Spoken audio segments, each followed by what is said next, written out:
I'm Disaster. And I'm Psycho. And we're Two Kids on the Couch.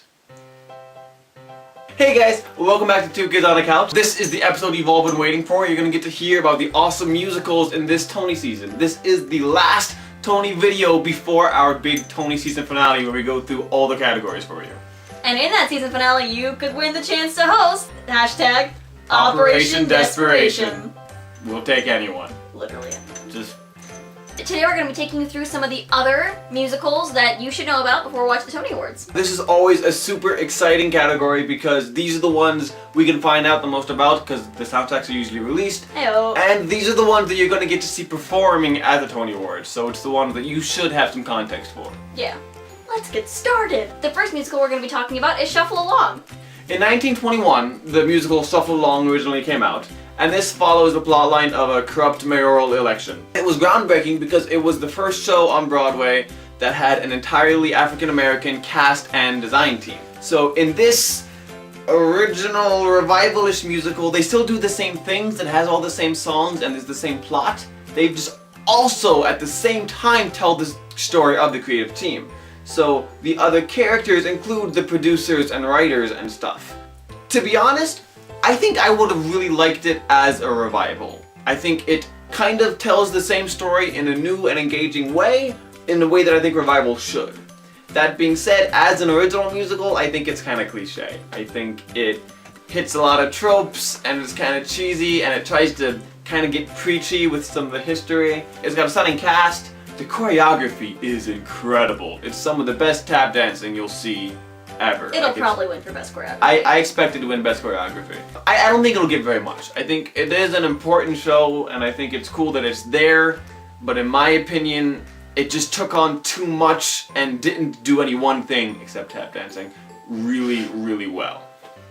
The next show we're going to be talking about is Bright Star. It's got a really pretty soundtrack. It's got It's very like bluegrass kind of folksy and Hey, Disaster! Isn't Bright Star the only musical on Broadway with an acoustic score and a nice folksy feel? It is so funny you mentioned that, Psycho, because you know what? It's freaking not.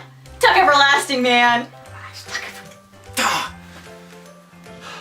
This musical's claim to fame, other than it being really good, is some of the music, and I think some of the book, was written by Steve Martin. Another cool thing about Bright Star is people expected it to be this kind of like happy, campy, folksy, whatever, Yeah. but it actually deals with a lot of really intense subject matter. It follows the classic spunky heroine trying to, fight for her beliefs in a small town that doesn't understand her, and it's, the steps she takes and like the many, many painful obstacles she has to blast her way through. I think it is like the front runner of the simple shows, if that makes sense. Hamilton gets the flashiness, and this is kind of the... Next up. I expect it'll be very close in a lot of categories. Probably. I don't know if there's any one that I'm like, it's going to win, but I expect it'll be like the runner-up a lot.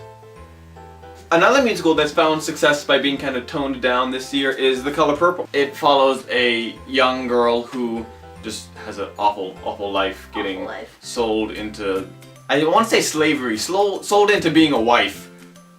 But, what's the difference really when you think about it? In her case, it's actually not that different, but it's her kind of learning to make it through. It's not a show that really appealed to me when it first came out. The original production was really soulful and flashy and just kind of went over my head. I haven't heard anything from the new production, but everything I've read says they really slimmed it down. They got John Doyle, who I like, so I expect it is good. It does have a stellar cast. Cynthia Erivo is apparently like top notch. Stunning. She's probably my favorite to win Best Leading Actress. I don't want it to win Best Revival, and I don't necessarily think it's a favorite to win Best Revival, but I am proud of this revival. It makes me want to learn more about it. I think it's a strong contender in the musical revival category specifically, possibly the strongest.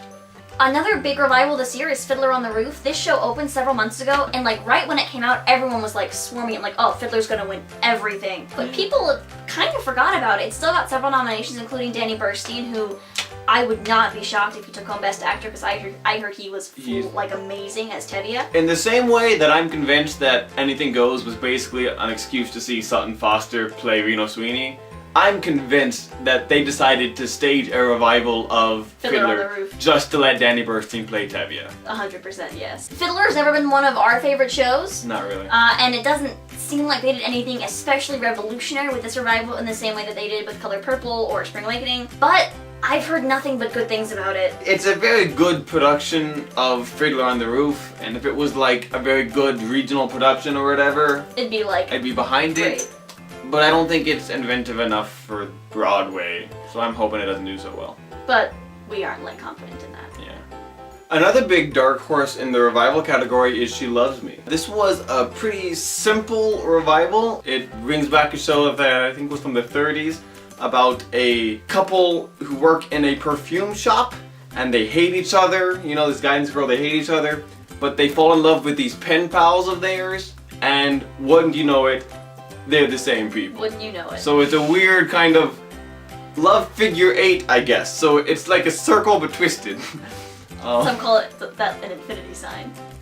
It's a cute show, it's a fun show, it's got a pretty stellar cast. And it got a lot of nominations, it got like 9. Oh man, it did. It got so many nominations. It's a pretty show. If you look at the videos and the pictures, they use a lot of bright colors and everybody's dressed up really nice and it's very glam. pretty. Yeah.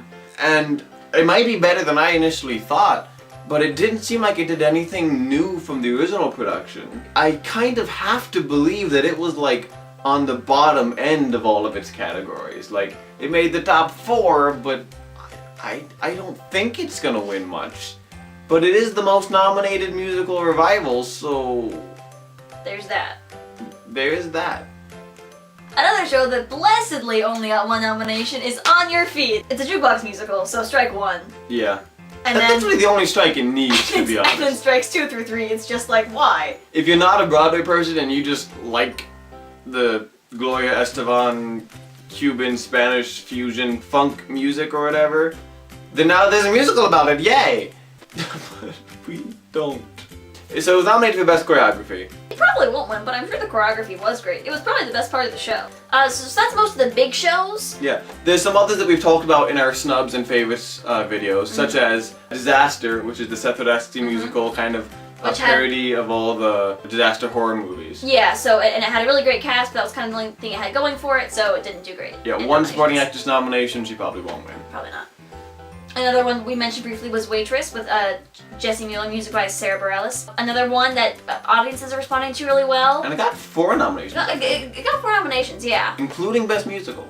It's a nice show, but we don't expect it to win much. No, and we aren't bummed about it. Yeah. We talked about American Psycho last time. It has some stunning design choices. I think it's a real contender in both lighting and set. A little bit sad it didn't get nominated for some other stuff, but I understand. School of Rock is another one that got a surprising number of nominations. They say that the best part of School of Rock was the kids, and that includes Alex Brightman, He's so which we agree childish. with That's such a cool way to say it. all the way. Yeah. We're behind it, but don't necessarily have high hopes. Yep. Also, Dames at Sea. They danced.